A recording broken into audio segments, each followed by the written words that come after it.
നടുക്കുന്ന ക്രൂരത വീണ്ടും 15 വയസ്സുകാരിയെ ക്രൂര പീഡനത്തിനിരയാക്കിയ ശേഷം കൊന്നു. സ്വകാര്യ ഭാഗങ്ങളിൽ കയറ്റി മുഖം അടിച്ചു തകർത്തു. നിർഭയെ മറന്നു രാജ്യം.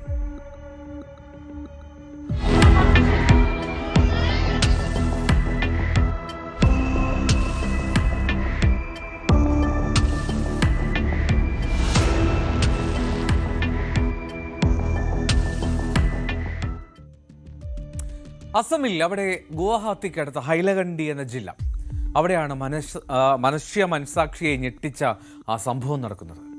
ശനിയാഴ്ച രാത്രിയാണ് നടന്നത്. വീടിനുള്ളിൽ ക്രൂര പീഡനത്തിനിരയാണ് ഒരു 15 വയസ്സുകാരി കൊല്ലപ്പെടുന്നത്. ആ കുട്ടിയുടെ തലയും മുഖവും തകർന്നു പോയിരുന്നു എന്നാണ് വ്യക്തമാകുന്നത്. മാത്രമല്ല, സ്വകാര്യ ഭാഗങ്ങളിൽ പൈപ്പ് കുത്തിക്കയറ്റിയിരുന്നുവെന്ന് പോലീസിന്റെ അന്വേഷണത്തിൽ ബോധ്യമായി.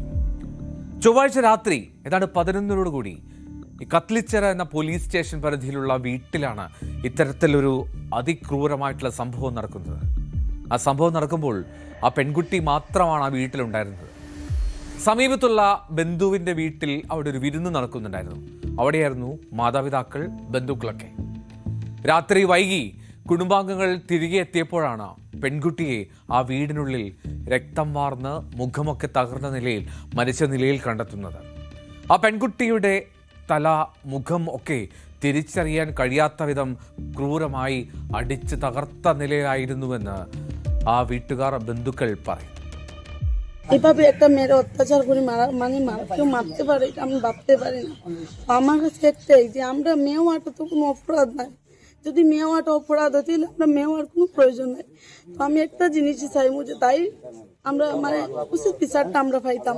তাই সঙ্গে যেভাবে হয়েছে দাদা, আপনারা যদি তাই চেহারাটা একবার দেখুন তো আপনারা এটা কইতে পারবো যে তাই কিভাবে হত্যা করা হয়েছে। তাই আমি এটা ভাষায় প্রকাশ করার মতো না। তাই এইভাবে হত্যা করা হয়েছে, এটা পর্যন্ত ব্যবহার করা হয়েছে তাই লাগিয়া।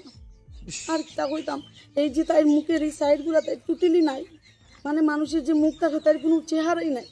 এইভাবে তাই তারা মারছে, একদম জানি না। এখন পর্যন্ত শুনছি যে 60 জন ধরা পড়ছে. ആ പെൺകുട്ടി ലൈംഗിക പീഡനത്തിനിരയായിട്ടുണ്ടോ എന്ന് പോലീസ് ഔദ്യോഗികമായ പക്ഷേ സ്ഥിരീകരിച്ചിട്ടില്ല. കൊലപാതകത്തിന് മുൻപ് ആ പെൺകുട്ടി ബലാത്സംഗം ചെയ്യപ്പെട്ടിട്ടുണ്ട് എന്ന് കുടുംബം ആരോപണം ഉന്നയിക്കുന്നുണ്ട്. ആ വീട്ടുകാർ കണ്ട ദൃശ്യങ്ങൾ അത്തരത്തിലാണ്. എന്നാൽ പോസ്റ്റ്മോർട്ടം റിപ്പോർട്ട് അത് വരും വരെ കാത്തിരിക്കണമെന്നാണ് പോലീസ് പറയുന്നത്. മർദ്ദനത്തിന് മുൻപ് കുട്ടി പീഡനത്തിന് ഇരയായിട്ടുണ്ട് എന്ന് കുടുംബം ഉറച്ച് ആരോപണം ഉന്നയിക്കുന്നു. തിരിച്ചറിയാൻ കഴിയാത്ത വിധത്തിലായിരുന്നു ആ മൃതദേഹം. এমন অত্যাচার করা করছে, এটা বাবার মতো দেখার মতো কোনো ইয়ে নাই।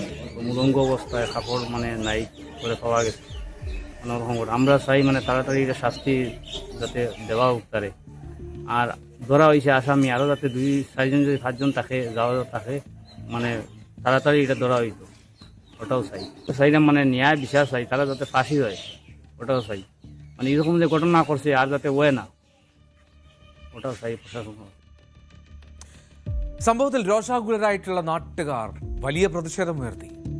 ആരാണ് കുറ്റവാളികളെന്ന് കണ്ടെത്തണം, അവരെ അറസ്റ്റ് ചെയ്യണമെന്നാവശ്യപ്പെട്ട് പ്രധാനപ്പെട്ട പാതയായിട്ടുള്ള മെസ്റാമിനെയും അസമിനെയും ബന്ധിപ്പിക്കുന്ന പാതയിൽ അവർ ഉപരോധിച്ചു. വലിയ പ്രതിഷേധമുയർത്തി. ഒടുവിൽ ഡിഎംഒ ഉൾപ്പെടെ എത്തിയാണ്, കളക്ടർ ഉൾപ്പെടെ എത്തിയാണ് ആ പ്രശ്നത്തിന് അവരെ പിരിച്ചുവിടാനുള്ള സാഹചര്യം ഒരുക്കിയത്.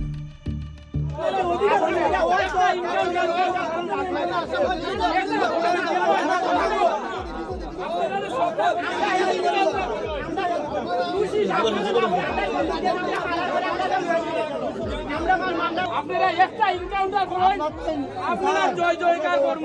এটা দোষী সাব্যস্ত হয়ে যাচ্ছে আপনাদের সামনে। কত জনগণের কি রকম আমরা এনকাউন্টার করেন, আমরা পাবলিকের হাতে উঠে দেব। এত অঞ্চলের মানুষ আছে, আমরা আসামে এনকাউন্টার লাগে, ওটা লাগে বাবা রইয়া এক এনকাউন্টার ডরাইতে লাগবো, আইলাগাতে ডরাইতে লাগবো. 5 പേരെ കസ്റ്റഡിയിൽ എടുത്തിട്ടുണ്ട് എന്നാണ് പോലീസ് അറിയിക്കുന്നത്. പോസ്റ്റ്മോർട്ടം റിപ്പോർട്ട് ലഭിച്ചാൽ മാത്രമേ ലൈംഗികാതിക്രമം സംബന്ധിച്ച് വ്യക്തത വരൂവെന്നും പോലീസ് ആവർത്തിച്ച് പറയുന്നു. എന്താണെങ്കിലും സാഹചര്യങ്ങൾ, ലഭിക്കുന്ന തെളിവുകൾ ഒക്കെ അത്തരത്തിലാണ് വിരൽ ചൂണ്ടുന്നത്. കൊടിയ പീഡനം നേരിട്ടിരുന്നു ആ പെൺകുട്ടി. അവരുടെ സ്വകാര്യ ഭാഗങ്ങളൊക്കെ അത്രമാത്രം വികൃതമാക്കിയിട്ടാണ് ആ പ്രതികൾ അവളെ കൊന്നുകളഞ്ഞത്.